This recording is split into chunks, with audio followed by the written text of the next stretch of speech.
منە مێ بپرسم جیاوازی تەمەن لە بینی هاوسەران چەند ساڵ بێت ئاساییە، یعنی تا چەند ساڵ ئاساییە؟ بەڵێ والله خاتون خۆی توێژینەوە و دراساتی وان نییە بڵێ ئیلا بێ ئەوەنگە بێ، بەڵام لە ناحی بایۆلۆجیە گەلێکی بینەوە هەتا ینی من بە خۆم بە قەنەعاتی خۆم هەتا 13 ساڵیش لەوانەی کێشە دروست نەکا، بەڵام تۆ لێکی بەرەوە 20 ساڵ 25 ساڵ فەرقە ساهی ئەم کەیسە 18 ساڵ فەرقەکەیانە، بەڵام هەیە بڕواو هەبێ کابرا تەمەنی 50 ساڵە چێکی 15 ساڵ 20 ساڵێنێ یاخر ئەمە 30 ساڵ فەرقیان هەیە. ئەگەر فەرقەکە ئاوا 30 ساڵ بێ ئەم 50 ساڵە ڕاستە ئێستا کێشەی نییە، بەڵام پاش 20 ساڵی تر 70 ساڵ وایە کچەکە بێ بە 40 ساڵ کچەکە 40 ساڵ لە هەڕەتی لاوێتیایە کابرا 70 ساڵە ناتوانێت پێداویستیەکانی ئەم ئافرەتە دابین کات، بۆیە وردە و دەبۆشایی و فەراغ دروستە بێ خەڵکی تر خۆی پیاکە. لە هەمان کاتە ئەبێم ئافرەتە نەک ببێ بە هاوسەرە بێ بە سستەر و کارەکەی پیاوە زەخت و شەکرە و چی خۆ دەزانیتە لە تەمەنی لا ئێمە لە 6 ساڵی بە دواویتە هەمووی نەخۆشەکان دەرەکەگە هەفتا بێ کەواتە لێرایەتی دوای کابرا دڵی لە پیسەکات ئەڵێ باشە ئەمە من 70 ساڵم ئەم 40 ساڵە و من ناتوانم وەکو هەموو پیاوێک و کە 40 ساڵان بووم پێداویستەکان مەفرەدا بکەم تۆ بڵێ خیانەتم لێ نەکات دڵ پیسی بیرە نازانم چی باشتر وایە نزیک بن لێکەوە خۆی بەعام هەر پیاو تەمەنی گەورەترە بەعام ئەوە کە ژنێنێ تەمەنەکەی گەورەترە، بەڵام هەتا 10 ساڵ 11 12 ساڵ کێژە هەست بۆ 30 ساڵ بڕواو هەبێ جیاوازی هەبوو کەیسی تایبەت، بەڵام نەیانیشتۆ خیانەتەکە دروست بێت، بەڵام تا تەمەنەکە نزیک بێ باشترە دە بۆ 11 12 ساڵی کێشە دروست ناکە، بەس لەوە بە دواوە ئەگەر هۆکارەکانی تری لەگەڵان نەبن کێشە دروست دەکات. لەبەرەوە تەمەن پێویستیە کە خۆتەزانی تر وردە بمانێنێڵێ تەمەن عمر حکمی خۆیەکە وردەوە ئینسان چوە تەمەنەوە توانای جەستەی توانای با بڵێن هەڵچوونی هەموو شتەکانی بەرەو لاوازیە ڕوە تاقە و وزەکانی بەرەو لاوازیە زوو عەسەبیە بێت تەحمولی هەموو شتێک ناکە قسەی مناڵ ئەمە هەمووی کێشە دروست دەکەن. زۆر سوپاس ئەڤین خان نەسرین خان.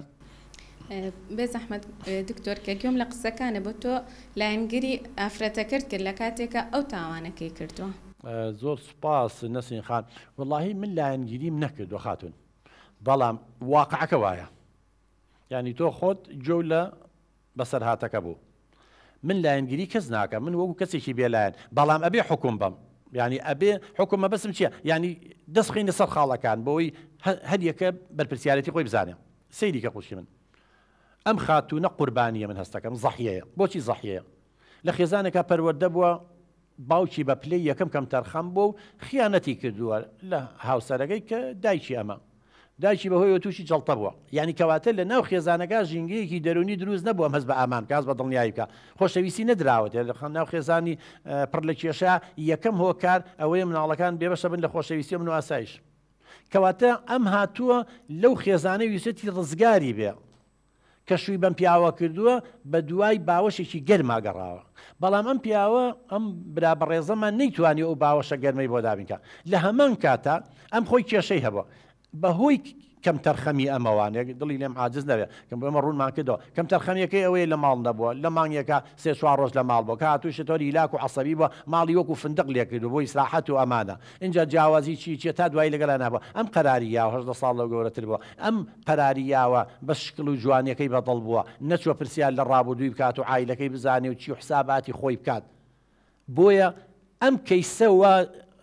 بۆ من دەرەکەوێ کە ئەم سەبەب بووە ئەو نەتیجەی ڕاستە ئاگال لێبێ زۆر جار ئەمە کە نەتیجەکە ئەم بووە بەڵام سەبەبەکەی مهمە تۆی بڵێ هۆکارەکە ئابگەڕی هۆکارەکە بەداخەوە ئەم بووە